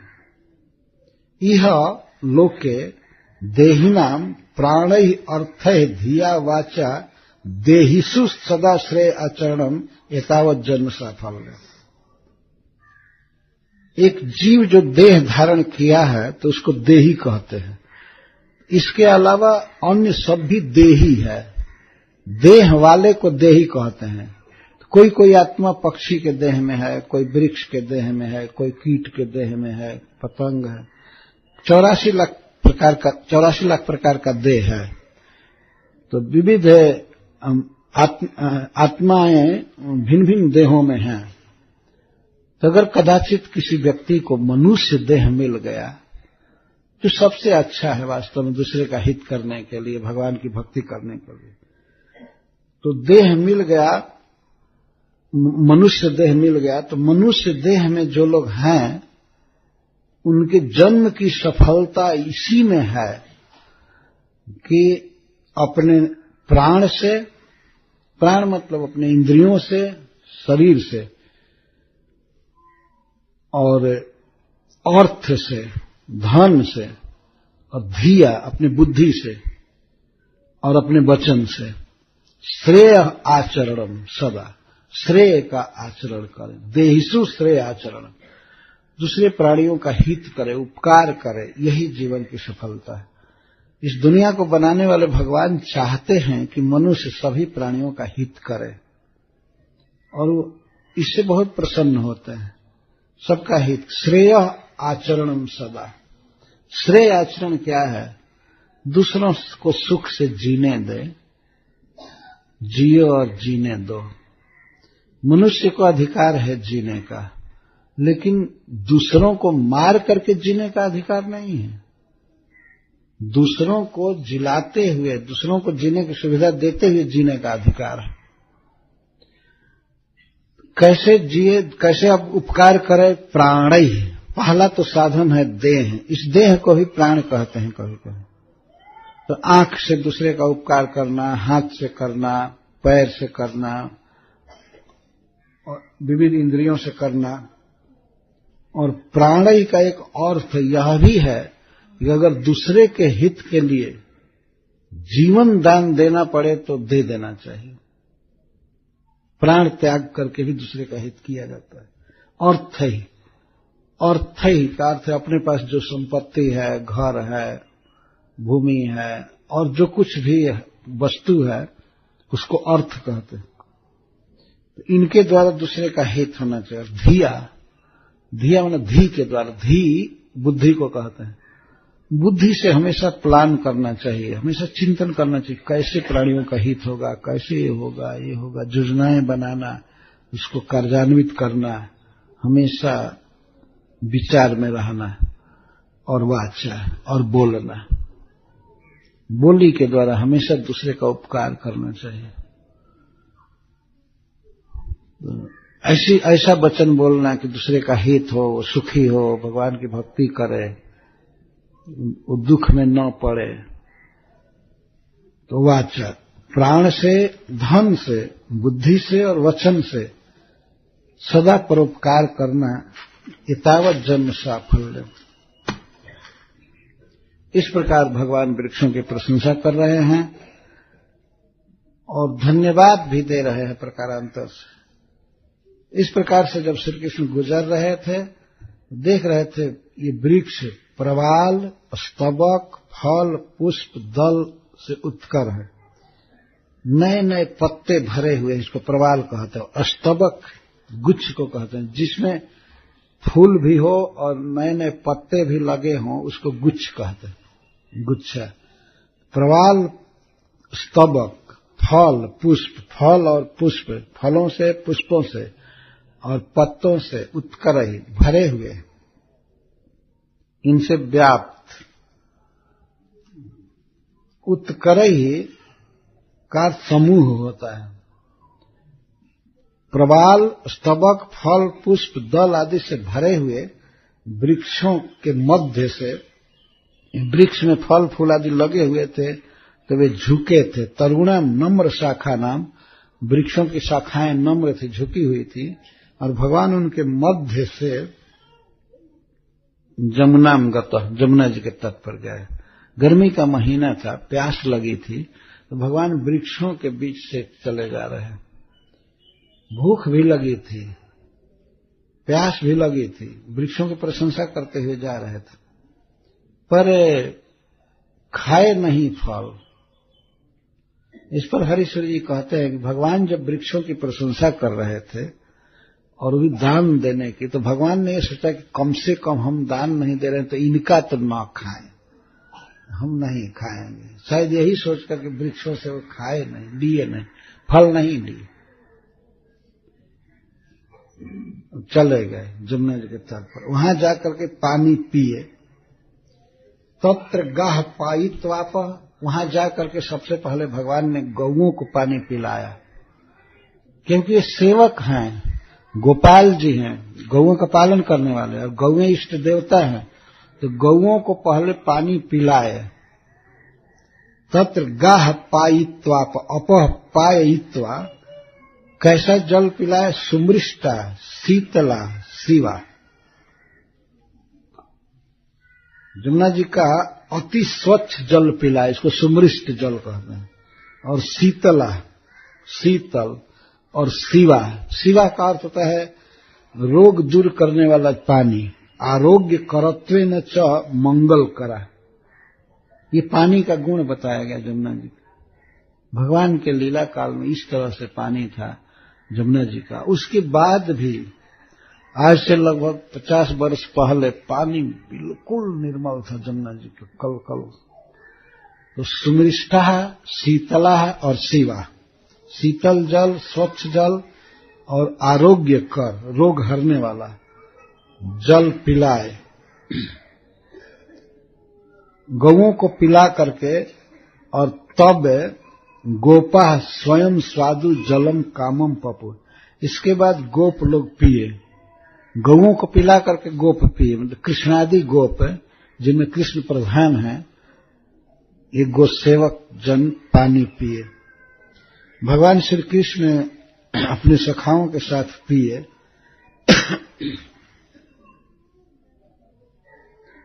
देखिए, हर एक बात सीखने योग्य होती है। पहले पशुओं को पानी पिला करके तब भगवान पानी पिए और इनके सखा। उसके उपवन में जमुना जी के उपवन में। तस्या उपवने कामम चारयतो पशुन नृप कृष्ण राम उपागम्य क्षुधार्ता इदम अब्रुवन। तो उसके उपवन में पानी पिला चुके थे गौओं को, और गौएं भी चरने लगी, और भगवान भी पानी पी लिए, और गोप सब पानी पी लिए, तो पशुओं को चराने लगे। यही मुख्य काम था भगवान का, गाय की सेवा करना। तो फिर चराने लगे जमुना के उपवन में, जमुना के निकट के वन में, ये अर्थ है। तो उसी समय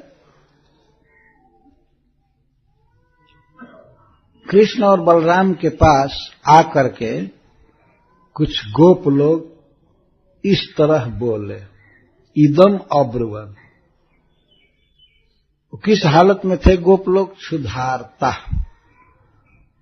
वो क्षुधार्त थे, क्षुधा से आर्त थे, भूख से व्याकुल व्यग्र थे बिल्कुल। आर्त का अर्थ है कि अब जब भूख लग जाती है व्यक्ति को तो उस समय भोजन चाहिए, और कुछ सुहाता नहीं है।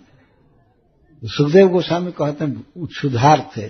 चाहे भगवान की योग माया का प्रभाव हो, जो भी हो, उनको बहुत कड़ी भूख लग गई गोपों को, कुछ गोपों को। तो वे लोग कृष्ण बलराम के पास पहुंचे। कृष्ण बलराम के पास पहुंचे, इसका मतलब कृष्ण बलराम के अलावा अन्य सबको कड़ी भूख लग गई। गर्मी का महीना था, वो पानी पीने से थोड़े भूख जाएगी, कुछ खाने को चाहिए। ये भगवान की लीला है, उनका प्रभाव है, उनको भूख लग गई गोपों को। ये भूख अकस्मात के इतनी कड़ी लग गई कि आर्त हो गए।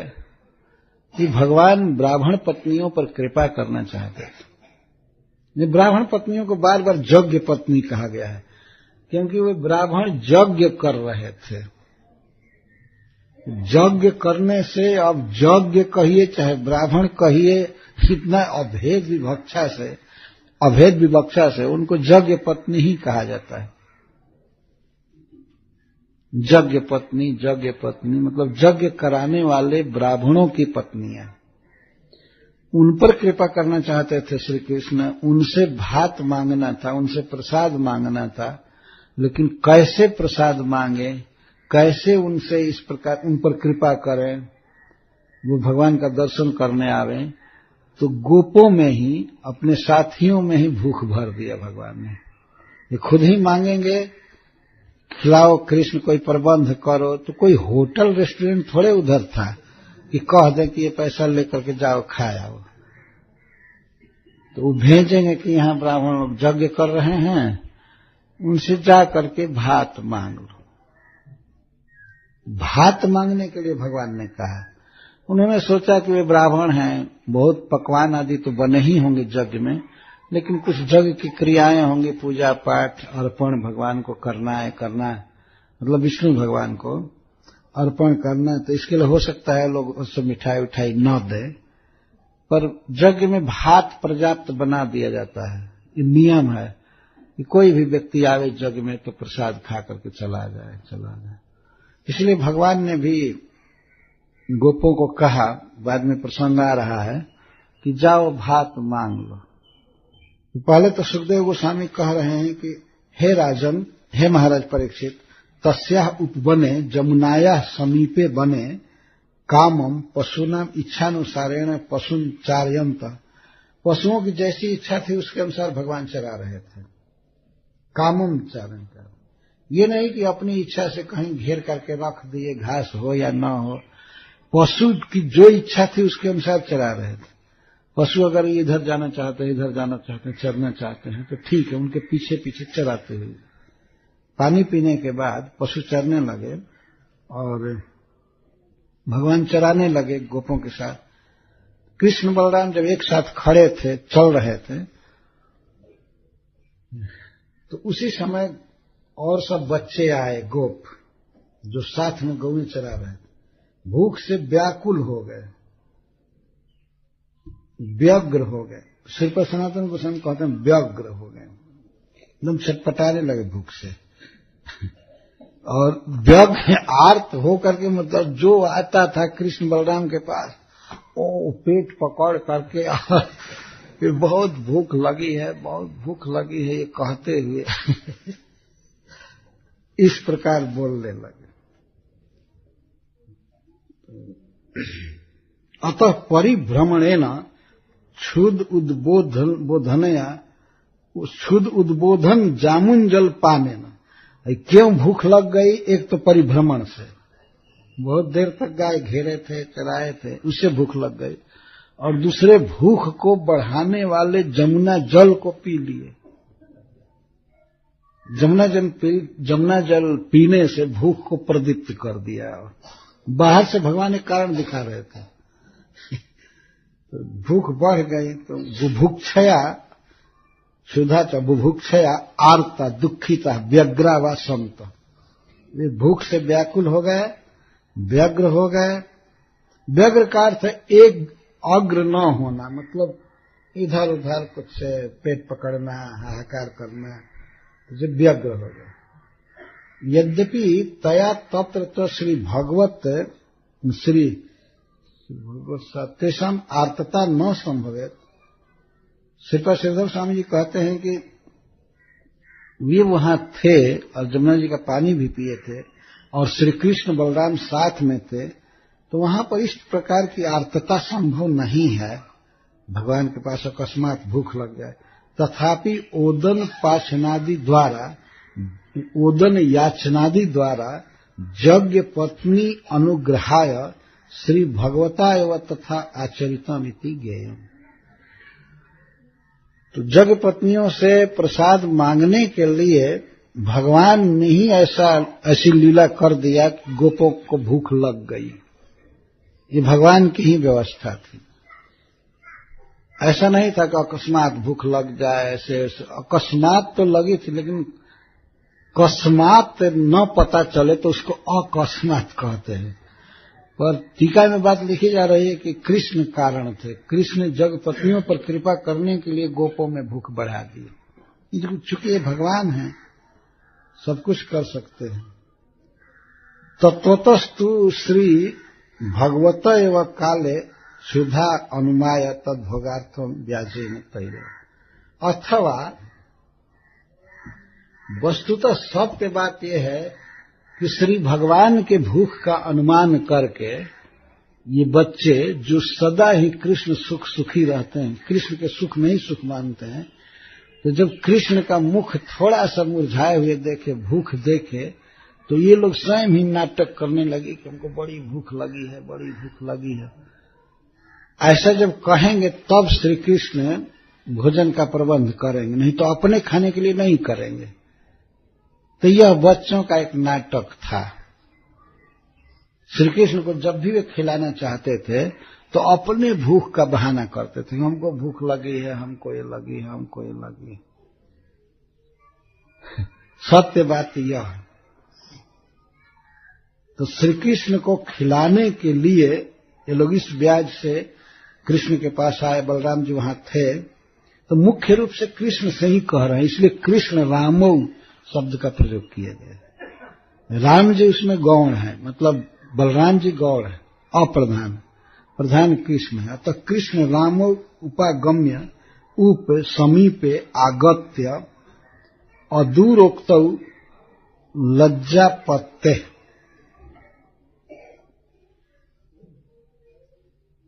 समीप में आकर के बोलने लगे।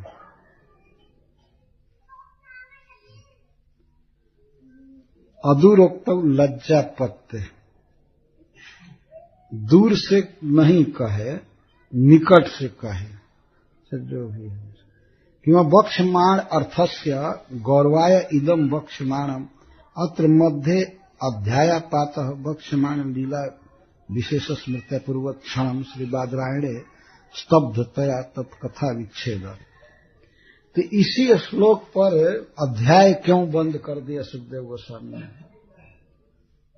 अभी भी एक लीला को शुरू करने जा रहे हैं, तब तक अध्याय आपात हो गया, न अध्याय पूरा हो। भगवान वेदव्यास देव जब भागवत लिख रहे थे तो यहीं पर अध्याय की पूर्ति क्यों कर दी?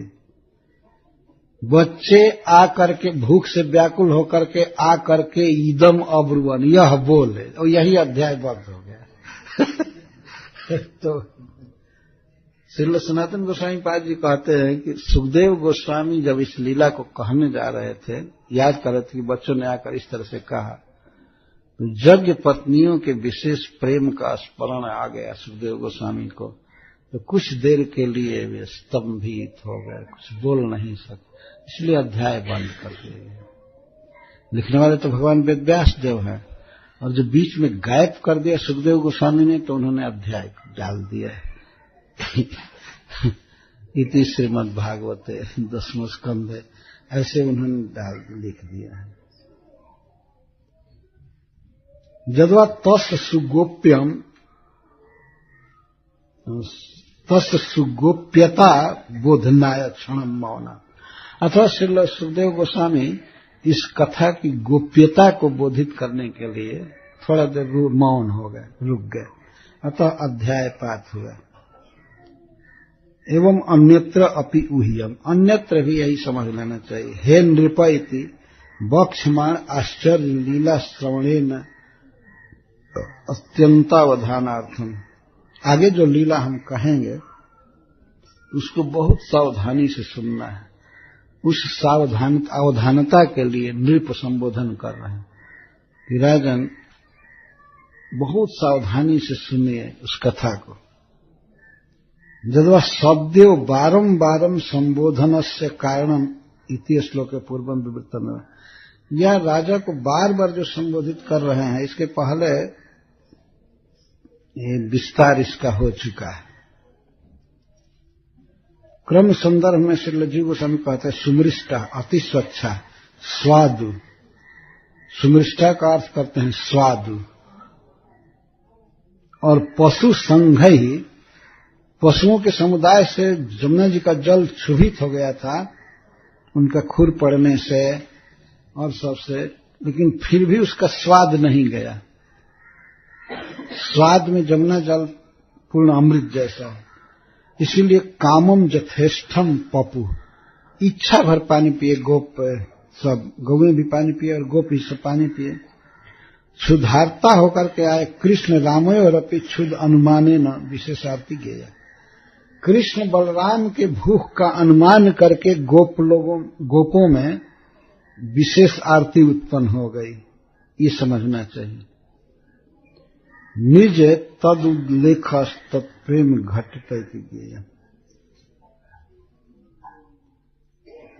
तो वे कृष्ण बलराम के भूख की बात क्यों नहीं कहे? कृष्ण बलराम बहुत भूखे हैं यहाँ, इसलिए कि निज प्रेम घटितम, प्रेम घटितम का अर्थ है कि श्री कृष्ण के प्रति जो बच्चों का प्रेम है, गोपों का प्रेम है, वह ये उक्ति करवा रहा है। क्योंकि कोई भी प्रेमी यह नहीं कहता है कि अच्छा आपको भूख है खा लीजिए खा लीजिए, हमको भूख है हमको भूख है, यह कहते। श्रील विश्वनाथ चक्रवर्ती ठाकुर ने एक जगह लिखा है कि मान लीजिए कोई मित्र किसी के यहाँ आता है और वह संकोच बस नहीं स्वीकार करता है। अगर घर का आदमी पूछता है कि आप खा लीजिए आपको भूख लगी होगी, तो कहेगा नहीं नहीं कोई बात नहीं, तो ये सोचेगा कि अब इनको भोजन बनाना पड़ेगा, तो इसीलिए बेटर है कि ऐसे ही रह जाऊं, भोजन ना बने। लेकिन यह व्यक्ति जिसके यहाँ वो आया है वो सच्चा प्रेमी है और वो चाहता है कि उसको भोजन मिले, तो अगर वो ना भी कहेगा तो ये कहेगा, यदि पहले ही कहने लगेगा अरे आज हमको इतनी भूख कैसे लगी है, बहुत भूख लगी है, भोजन बनना चाहिए भोजन बनना चाहिए भोजन बनना चाहिए, वो अतिथि को खिलाने के लिए ऐसा कहेगा, हमको भोजन की जरूरत है, तो हमको बनेगा, इस बहाने से अतिथि को खिलाया जाएगा। और ये नहीं कि कोई अतिथि आवे संबंधी आवे तो कभी कभी इधर शब्द बोलते हैं, पानी तो नहीं खे ना पिए के पानी तो नहीं पीना है ना, अरे ये कौन सा पूछना है, नहीं पीना ही ध्वनित हो रहा है कि नहीं पीते तो अच्छा होता, हमको जाना पड़ेगा घर लोटा में पानी लाने के लिए। अच्छा है मत पीछे, क्या पानी पूछना है। एक बार एक गांव में हम लोग गए तो एक भैंस चराने वाले भक्त थे, वो भी हरे कृष्ण में थे। तो उनके यहाँ जब हम लोग बैठे थे तो भैंस को घेर करके लाए। 1-2 घंटे में हम लोग 8-10 साधु बैठे थे वहां। तो अपने लड़कों से पूछते हैं, इस साधु लोग के पानी देखौले हो जाओ।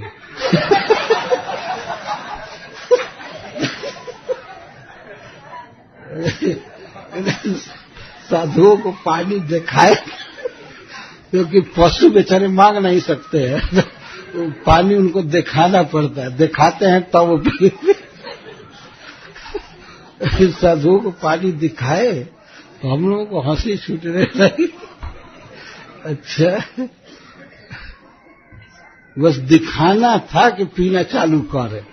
अरे पशुओं को पानी दिखाया जाता है और उनके गले में बंधन नहीं होता है, तो अगर उनको पीना होता है तो जाकर पीने लगते हैं, आहरी में या बाल्टी में या जहां भी खोलने पर दिखा दे पीने लगते। तो वो ऐसे ही पूछे कि साधु लोग के पानी देखौले हो जाए।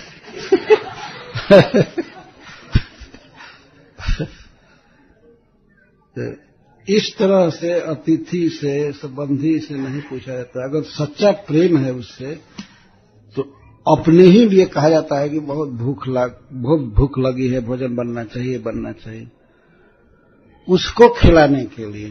तो यहाँ जो गोप सखा श्री कृष्ण से कह रहे हैं, अपना पेट दिखा करके, हाथ से दबा करके और कुछ रोने जैसा कि बहुत भूख लगी है, ये केवल कृष्ण को खिलाने के लिए। कहीं से भोजन का प्रबंध हो और कृष्ण को खिलाया जाए, पर इसके लिए कृष्ण ही प्रबंध कर सकते हैं। शक्ति उनकी है, उनकी लीला को उन्होंने देखा है कि कोई भी व्यवस्था कर सकता है, जो भी उपाय करना होगा ये कर सकता है, लेकिन अपने लिए नहीं करेगा। भगवान ऐसे हैं कि अपने खाने के फेर में नहीं रहते हैं और वो अपने लिए नहीं करेंगे, भूख सह लेंगे। अतः गोप लोग यही प्रस्तुत करेंगे, हमको भूख लगी है, हम मर रहे हैं, जिससे कृष्ण खा ले, अब जो भी उपाय हो। तो वे लोग कृष्ण के पास आकर के, श्री बलराम जी के पास आकर के, कृष्ण रामौ वे उक्ति तो कृष्ण से ही बोलेंगे, बलराम जी से नहीं कहेंगे। लेकिन बलराम जी खड़े हैं, इतना ही भरे, बाकी वो मांग रहे हैं भगवान से। वो कृष्ण के अद्भुत प्रभाव को जानते हैं। यद्यपि कृष्ण उम्र में छोटे हैं, लेकिन जानते हैं कि बलराम से यह बहुत आगे का व्यक्ति है, ये श्री भगवान है। तो बच्चे गोप आकर के, बच्चे नहीं थे, श्री कृष्ण के उम्र के थे और कुछ लोग बड़े भी थे। तो गोपा उच्च, गोप बोल रहे। 23वें अध्याय का प्रारंभ है। राम राम महाबाहो कृष्ण दुष्ट निबर्हण, ऐसा वै बाधते क्षुण्ण तत्शांतिम कर्तुमर्हथ। हे राम, हे राम, बलराम जी के लिए 2 बार राम राम कह रहे हैं। हे राम, हे राम। रमयति इति राम, जो सबको सुख दे उसको राम कहते हैं, जो सबको रमा दे उसको राम कहते हैं। तो हम तुम्हारे स्वजन हैं, हमको दुख हो रहा है, हम भूख से व्याकुल हैं। तो हे राम महावीर, तुमने बहुत बड़ी शक्ति है। और हे कृष्ण दुष्ट निबर्हण, तुम दुष्टों को शांत करने वाले हो, दुष्टों का वध करते हो। तो यह महादुष्टा भूख हमें बहुत सता रही है। ये उनकी भाषा जो है अलंकारिक भाषा है कि यह भूख है हमको सता रही। तो जैसे तुमने अन्य दुष्टों का वध किया है, इसका भी वध करो, तत्शांतिम कर्तुमर्हत, तुम दोनों इसकी शांति करो। निवेदन तो किया गोपों ने दोनों के प्रति, परंतु उत्तर श्री भगवान ने दिया, कृष्ण ने दिया। श्री बलराम जी कुछ बोले नहीं। तत्शांतिम कर्तुमर्हत, हे महावीर राम, हे राम, रमन्ते जोगिनो नन्ते सत्यानंदे चिदात्मनि इति राम पदे नासो परम ब्रह्मा विधीयते। राम शब्द का क्या अर्थ है? जोगी लोग जिस अनंत में सच्चिदानंद में रमते हैं उसको राम कहते हैं। तो इस राम पद से परब्रह्म अभिधीयते, परब्रह्म को ही राम कहा जाता है। तो श्री बलराम जी परब्रह्म हैं, भगवान हैं। तो उनके लिए कह रहे हे राम, हे राम, हे दुष्ट निबरहण कृष्ण, हे परमानंद घन मूर्त, ऐसा छूत यह भूख नह असमान बाधते तत्शांतिम कर्तुमर्हत। यह हम लोगों को बाधित कर रही है। बाधित मतलब अब गाय चराने की शक्ति नहीं है, खड़ा रहने की भी शक्ति नहीं है, ये बाधा है। वास्तव में भूख जब लग जाती है कड़ी, तो आदमी कोई भी काम नहीं कर सकता है, अपने आप सब काम धंधा ठप हो जाता है।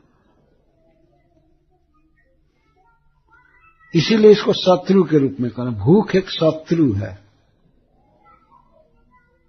ये गोप लोग इस तरह से कह रहे हैं कि ये भूख हमको बाधा दे रही है, हमको सता रही है, इसकी शांति करो। भूख है को शांत कैसे किया जाता है? पेट में कुछ डालने से शांत हो जाती है। कुछ घंटा के लिए तो शांत हो जाती है, उपद्रव छोड़ देती है। इंद्रियों को शिथिल करना, मुख को सुखा देना, पेट में पीड़ा पैदा करना, शरीर में कमजोरी ला देना, यही इसकी बाधा है। तो इसमें कुछ डाला जाता है, चाहे रस या रोटी भात या मिठाई हलवा, कुछ डाला जाता है, तब ये शांत हो जाता है, भूख शांत हो जाती है। तो गोप लोग कह रहे हैं तत्शांतिम कर्तुमर्हसि, तस्याः शांति, शांति प्रशम मंगले इति जादव। जादव कोश में कहा गया है कि शांति का मतलब है प्रशम, दबा देना या मंगल करना। शांति शब्द का प्रयोग इस सेंस में होता है। तो यहां प्रशमन अर्थ है कि इसको शांत करो। भूख लगी है, इसको शांत करो। वेद में कहा गया है कि भूख है मनुष्य का शत्रु है। भूख लग जाने पर कोई काम व्यक्ति नहीं करता, पहले इसकी शांति करनी पड़ती है। चूल्हा जला करके जैसे तैसे कुछ खा करके तब शांति की जाती है। और इसे लड़ना पड़ता है, सबको लड़ना पड़ता है। लड़ने का मतलब ये है कि अब युद्ध हुआ है, तरकारी बनाओ, सब्जी बनाओ, ये करो वो करो, चूल्हा जलाओ, बर्तन मांजो, आटा मारो, ये करो वो करो, ये करो, यही है युद्ध। और इस तरह से कुछ पका करके डाला जाता है, तब शांत हो जाता, दब जाता। परंतु कुछ ही घंटे के लिए शांत होती है, सब समय के लिए नहीं। भगवान ऐसी व्यवस्था करते कि एक बार अन्न डाल दिया जाता और जिंदगी भर वही काम करता है। ऐसा है नहीं। कुछ लोगों की भूख तो घंटे घंटे पर ही सताती रहती है, बहुत खाते रहते हैं। तो इसकी शांति करो। सभी दुष्टों को शांत किए, अघासुर बकासुर आदि को मारे, प्रलंबासुर को मारे, धेनु को मारे, तो इसको भी मारो। अर्थात कहीं से कोई व्यवस्था करो, खाने को दो, ये मतलब है। भगवान कृष्ण से और बलराम जी से लोग का है तत्शांतिम कर्तुमर्हत।